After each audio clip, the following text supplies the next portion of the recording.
Welcome back to our channel. In this video, we'll guide you through the steps to open the WhatsApp web certificate on your PC.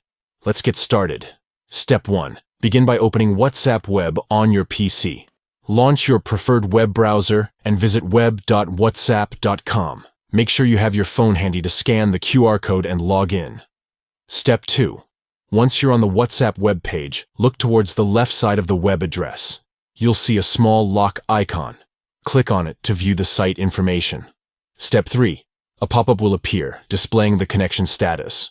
Look for the "Connection is secure" message. Click on it to open the security details. Step 4. In the security details, you'll find the information about the certificate.